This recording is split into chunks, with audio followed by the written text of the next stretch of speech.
یہ تقریباً 2-3 دن پہلے کی بات ہے۔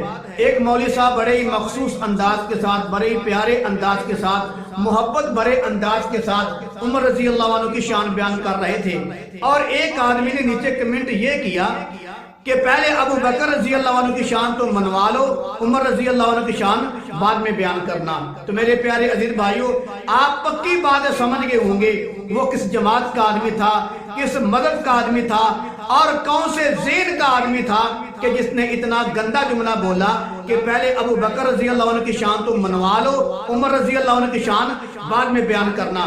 میں کہتا ہوں ایسی بات کرنے والے، قرآن تو پیغمبر کو بھی کہتا ہے وما علینا الا البلاغ، آپ ان لوگوں کو کہہ دو میرا کام صرف آپ تک بات پہنچانا ہے، باقی رہی بات ہدایت دینا، یہ تو قرآن بھی کہتا من احببت ولکن اللہ یہدی من یشاء، اے میرے محبوب آپ پریشان نہ ہو، بات پہنچانا آپ کا کام ہے اور ان لوگوں کو ہدایت دینا میرا کام ہے۔ باقی رہی شان کی بات، میرے پیارے شان اس سے بڑھ کر اور کیا ہو سکتی ہے کہ آج بھی ابو بکر رضی اللہ تعالی عنہ میرے کملی والے کے ساتھ جفی لگا کے جنت کے اندر آرام کر رہے ہیں، اس سے بڑھ کر شان کیا ہو سکتی ہے؟ یہ ابو بکر کی شان نہیں تو اور کیا ہے؟ اللہ کے حبیب نے فرمایا اللہ کی ذات کے بعد اگر میں کسی کو اپنا خلیل بناتا، دوست بناتا تو ابو بکر صدیق کو بناتا۔ اب بتا یہ ابو بکر صدیق کی شان نہیں ہے تو اور کیا ہے؟ اللہ کے حبیب نے خود فرمایا ابو بکر فی الجنہ، ابو بکر جنتی ہے۔ یہ میرے کملی والے کی زبان مبارک ہے، وہ زبان مبارک جس کے بارے میں قرآن کہتا ہے انما یسرناہ بلسانک، اے میرے محبوب ہم نے قرآن کو آپ کی زبان کے لیے آسان کر دیا ہے۔ جس زبان کا ذکر قرآن کے اندر آتا ہے، جس زبان کے اللہ قسمیں اٹھاتا ہے، اس زبان مبارک سے ہمارا عقیدہ ہے، ہمارا نظریہ ہے، ہمارا ایمان ہے کہ زمین و آسمان کا تختہ آپس میں ٹکرا کر ٹکڑے ٹکڑے ہو کر فضا میں بکھر سکتا ہے، میرے محمد کا فرمان غلط نہیں ہو سکتا۔ اس محمد مصطفیٰ صلی اللہ علیہ وسلم نے اپنی زبان مبارک سے فرمایا ہے ابو بکر فی الجنہ، ابو بکر جنتی ہے۔ اب بتا یہ ابو بکر صدیق کی شان نہیں ہے تو اور کیا ہے؟ میرے کملی والے نے فرمایا ابو بکر صدیق میری آنکھ ہے۔ اب بتا یہ ابو بکر صدیق کی شان نہیں ہے تو اور کیا ہے؟ ہجرت کی رات ابو بکر صدیق رضی اللہ تعالیٰ عنہ کو جب ساتھ لے کر جانے لگے تو اللہ کے پاک پیغمبر نے فرمایا میرے پاس جبرائیل آئے تھے، جبرائیل نے آ کر مجھے بتایا تھا کہ اللہ حکم دیتا ہے، کیا میرے پاک پیغمبر اللہ آپ کو حکم دیتا ہے کہ ہجرت کی رات ابو بکر صدیق کو ساتھ لے کر جانا۔ بتا یہ ابو بکر صدیق کی شان نہیں تو اور کیا ہے؟ جب رستے میں پاؤں زخمی ہوئے تو ابو بکر صدیق نے میرے پاک پیغمبر کو اپنے کندھوں پہ اٹھا لیا۔ اب بتا یہ ابو بکر صدیق کی شان نہیں ہے تو اور کیا ہے؟ جب غار میں گئے میرے کملی والے کو اپنی جھولی میں سلا لیا، جب سانپ نے ڈنگ مارا تو ابو بکر صدیق رضی اللہ عنہ کے آنسو جو ہیں میرے محمد مصطفیٰ کے مکھڑے پر گرے، وہ مکھڑا جس کو قرآن کہتا ہے والضحیٰ۔ میں کیا شان بیان کروں؟ بہرحال میرے عزیز بھائی جب اللہ کو ضرورت پیش آئی کہ میں اپنے محبوب کی شان بیان کروں، میں اپنے کملی والے کی عظمت بیان کروں، میں اپنے کملی والے کی رفعت بیان کروں، تو اللہ کو بیان کرتے کرتے 23 سال لگے۔ میں کون ہو سکتا ہوں محمد مصطفیٰ کی شان بیان کروں؟ بہرحال میں بات کر رہا تھا میرے کملی والے کے مکھڑے کو اپنی گودی میں لے کر ابو بکر صدیق رضی اللہ تعالیٰ عنہ بیٹھے رہے۔ جب سانپ نے ڈنگ مارا ابو بکر صدیق رضی اللہ عنہ کا آنکھوں کا جو آنسو تھا وہ میرے محمد مصطفیٰ کے چہرے مبارک پر گرا۔ سارے نبی روئے، آدم اسلام سے لے کر عیسیٰ علیہ السلام تک تمام پیغمبر روئے اللہ کی یاد میں، اللہ کے خوف میں، لیکن ہر پیغمبر کا میرے کملی والے کے سمیت سب پیغمبر کے آنسو کا قطرہ جو ہے زمین پر گرا۔ ابو بکر صدیق میں قربان کروڑوں مرتبہ تیری شان پر، تیرے آنسو کا قطرہ محمد مصطفیٰ کے مکھڑے پر گرا۔ بتا یہ ابو بکر کی شان نہیں ہے تو اور کیا ہے؟ غار کے اندر ابو بکر صدیق رضی اللہ تعالیٰ عنہ 3 دن اور 3 راتیں ٹکی باندھ کر میرے محمد مصطفیٰ کو گود میں لے کر زیارت کرتے رہے۔ اب بتا یہ ابو بکر کی شان نہیں ہے تو اور کیا ہے؟ ساری دنیا ایک قرآن پڑھتی ہے، ساری دنیا کے پاس ایک قرآن ہوتا ہے۔ ابو بکر صدیق کے پاس دو قرآن تھے، ایک کی وہ تلاوت کر رہے تھے اور ایک قرآن کو جولی میں لے کر اس کی زیارت کر رہے تھے۔ بتا ابو بکر صدیق کی شان نہیں ہے تو اور کیا ہے؟ اللہ کے پاک پیغمبر نے فرمایا جنت کے 8 دروازوں سے آواز آئے گی، ابو بکر مجھ سے گزرے، ابو بکر مجھ سے گزرے۔ جنت کے ہر دروازہ یہ خواہش کرے گا کاش ابو بکر صدیق مجھ سے گزرے۔ تو میرے عزیز بھائی اب بتا یہ ابو بکر کی شان نہیں ہے تو اور کیا ہے؟ اس ابو بکر کی بیٹی پر لوگوں نے جب انگلی اٹھائی تو اللہ تعالیٰ نے اس ابو بکر صدیق رضی اللہ عنہ کی بیٹی کی عظمت کے لیے قرآن کی 18 آیتیں نازل کر دی، اور جس کی بیٹی کے لیے قرآن نازل ہوتا ہے۔ اب بتا یہ ابو بکر کی شان نہیں ہے تو اور کیا ہے؟ یہ ابو بکر کے گھرانے کی شان نہیں ہے تو اور کیا ہے؟ وہ میرے پیغمبر مصطفیٰ نے فرمایا اگر اللہ کی ذات کے بعد کسی کو میں اپنا خلیل بناتا تو ابو بکر صدیق کو بناتا، یعنی کہ اگر میں اللہ کی ذات کے بعد کسی کو اپنا دوست بناتا تو ابو بکر صدیق کو بناتا۔ بتا یہ ابو بکر صدیق کی شان نہیں ہے تو اور کیا ہے؟ اللہ کے حبیب نے فرمایا میں نے سب کے قرضے ادا کر دیے ہیں لیکن ابو بکر صدیق کا میں مقروض ہوں، اس کا میں قرضہ ادا دنیا میں نہیں کر سکتا۔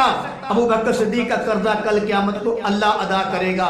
اب بتا جس کے مقروض اللہ کے پیغمبر گئے ہوں، بتا یہ ابو بکر صدیق کی شان نہیں ہے تو اور کیا ہے؟ قرآن بھی کہتا ہے وَسَيُجَنَّبُهَا الْأَتْقَى، ساری دنیا جانتی ہے یہ جو قرآن کی آیت ہے ابو بکر صدیق رضی اللہ تعالیٰ عنہ کی شان میں نازل ہوئی ہے۔ وَسَيُجَنَّبُهَا الْأَتْقَى، ساری دنیا میں ساری کائنات میں سب سے بڑا جو متقی ہے ابو بکر صدیق متقی ہے۔ میں کہتا ہوں یہ قرآن کی آیت حافظ پڑھے گا، قاری پڑھے گا، جب عالم پڑھے گا، شیخ الحدیث پڑھے گا، شیخ القرآن پڑھے گا، محدث اعظم پڑھے گا، عام آدمی پڑھے گا، بزرگ پڑھے گا، نیک پڑھے گا، متقی پڑھے گا، گناہگار پڑھے گا، حتیٰ کہ عیسائی پڑھے گا، یہودی پڑھے گا، مجوسی پڑھے گا، میں پڑھوں گا، تو پڑھے گا، ساری دنیا جو بھی قرآن کی آیت پڑھتا جائے گا اس کی زبان سے اللہ گواہی دلواتا جائے گا کہ ساری دنیا میں اگر کوئی سب سے بڑا متقی ہے تو ابو بکر صدیق متقی ہے۔ اب بتا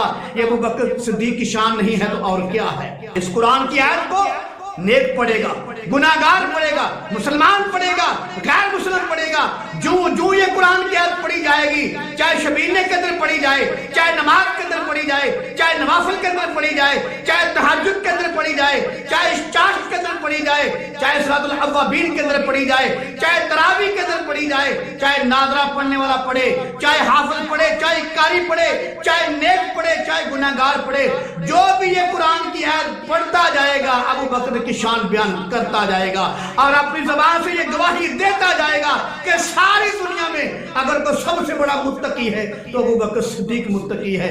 اب بتا کمنٹ کرنے والے، اب بتا یہ میرے ابو بکر کی شان نہیں ہے تو اور کیا ہے؟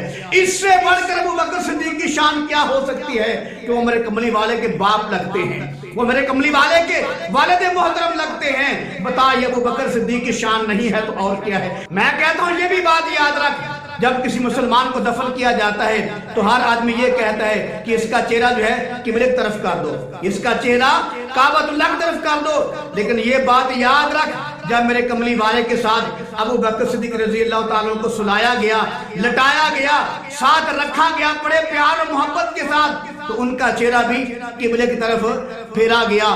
تو بہرحال جب قبلے کی طرف پھیرا گیا میرے کملی والے آگے ہیں، ابو بکر صدیق رضی اللہ تعالیٰ کا جسم مبارک پیچھے ہے، تو میرے کملی والے کا چہرہ مبارک قبلے کی طرف ہے اور ابو بکر صدیق کا چہرہ مبارک پہلے محمد مصطفیٰ کی طرف ہے، بعد میں کعبۃ اللہ کی طرف ہے۔ بتا یہ ابو بکر کی شان نہیں ہے تو اور کیا ہے؟ اللہ کے پیغمبر نے فرمایا جب ساری دنیا اپنی اپنی قبروں سے اٹھے گی تو فرمایا میں بھی اپنی قبر سے اٹھوں گا، جب میں اپنی قبر سے اٹھوں گا اللہ کے حبیب نے فرمایا میرے دائیں ہاتھ میں ابو بکر صدیق کا ہاتھ ہوگا، میرے بائیں ہاتھ میں عمر بن خطاب کا ہاتھ ہوگا، میں اور ابو بکر صدیق اکٹھے قبر سے اٹھیں گے۔ بتا یہ ابو بکر صدیق کی شان نہیں ہے تو اور کیا ہے؟ اللہ کے نبی نے فرمایا میرے دنیا میں جانے کے بعد جتنے بھی لوگوں کی کھڑکیاں ہیں، دروازے ہیں مسجد کی طرف سارے بند کر دینا، لیکن ابو بکر کا دروازہ کھلا رکھنا۔